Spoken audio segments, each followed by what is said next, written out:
Alright, we're back with Insurgency Sandstorm, and this is going to be a real quick one. I just wanted to compare and contrast for those people who are interested in the really fine differences. We have the M1911 here, and we have the M45. Now these are both very much the same gun. So what makes them different enough that it justifies having two of them in here, and well, what are the differences? So the M1911 is the original design, as designed by John Browning, and has been an issue sidearm for the U.S. military for over a century now. So it was actually, this design was pretty much finished conceptually by about 1907 or 1909, but 1911 is when the actual when it was actually adopted and designated as a U.S. military sidearm. So it's a 45 caliber, short recoil, toggle linked system, just for those who really care. Now the M45 was adopted in 2016, so 105 years later, and if you look at the two guns side by side, you can see almost no difference between the two in terms of the actual frame.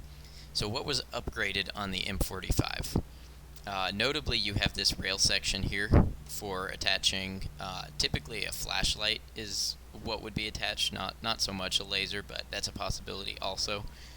And you notice there's not a rail on the M1911. You've got this kind of comical laser sight bolted onto the trigger guard there. You'll notice the barrel sticks out a little bit, and this is actually a thread protector. So it's a threaded barrel to attach a compensator or a suppressor directly. If you look at the original 1911, the barrel doesn't extend at all, so if you want to suppress it, you have to get a longer barrel that's threaded, and that involves fitting and timing and everything. The compensators on the original 1911 can actually be done with this barrel bushing right here, so you don't need a thread for those.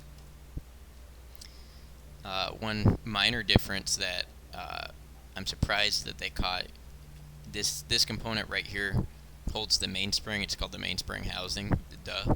So it's flat and it's kind of textured and grooved for a better grip here, whereas on the original it's a rounded housing, which makes the grip bulkier, but at the same time, because it's smooth and polished, it doesn't really add anything to the grip. And sometimes you'll see checkering done on the front of the frame here for the same reasons. The grips in this case look like a G10 composite grip that's checkered, and then a relief cut, so that when your hand goes to find that that magazine release, it's already in the proper position, versus just the smooth grips on the original 1911. The 1911 sights, I'll spawn in with both here in a second, but very minimal sights, really not that great for a whole lot of accurate shooting. Whereas the M45 has a deeper dovetail cut for Novak 3-dot sights. And these look to be at least tritium, if not fiber optic, so much higher visibility on the sights. And then you might notice an extended lip on the safety lever here, and a skeletonized hammer.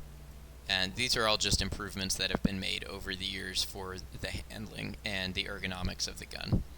So we'll spawn in real quick with just the M1911. Oh, real quick before we do that, looking at the differences in the stats, we see almost none. The vertical and horizontal recoil is a little bit different. I don't really know why, other than for balancing, why the M45 would have a higher vertical recoil. It does have a dual recoil spring system, which if you don't know what that means, it probably doesn't mean anything to you, but it does change the handling characteristics a little bit. I don't really know why it would reflect here, but other than that, we see the stats are exactly the same. The extended magazine works exactly the same on both of them. So there's not a whole lot of actual functional difference in the game, other than, I would say, the ability to use the sights. So let's take a look real quick. Dump this Glock.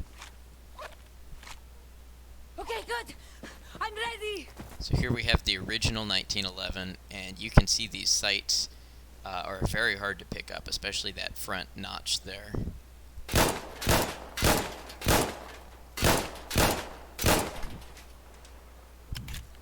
Got our standard reload.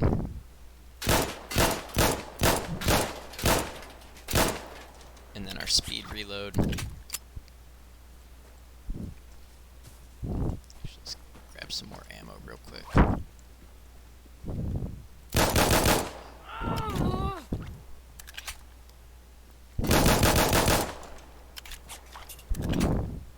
So overall, pretty smooth shooting gun, a little high recoil, but being a 45, it's going to have higher recoil and does, higher damage because of that within the context of the game. So now we'll look at the M45, and you can see how the sights are a massive improvement, at least to me. Some people might prefer this. Some people might prefer the smaller sights in close quarters environments where they're less obscuring.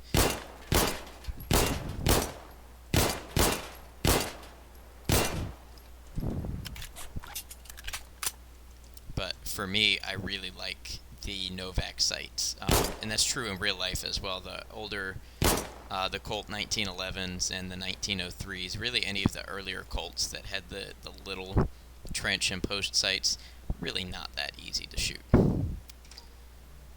So that's about it on that one. Just wanted to compare the two because the guns are, like I said, very closely related. There's not a whole lot of difference. That's a fun little effect right there.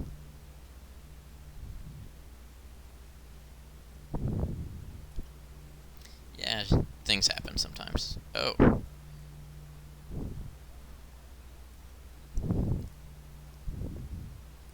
That's interesting. This glitch has unintentionally allowed us to line up the profile of the two and see that they are very closely, even the designs match each other very closely in terms of scale and everything. So great job from the devs. I really like the amount of work that they put into accurately representing the different guns. If you'd like to nerd over this gun content the same way that I do, I will link my primary channel with gunsmithing and firearms technology. Let me know what you like or don't like about this video. I always take it into consideration as I make more. And if you did enjoy it and want to see more, please do subscribe and let me know that you subscribed and what you liked so I can do more of it. Hope you enjoyed this video, hope you learned something, and I hope to see you next time. Thank you.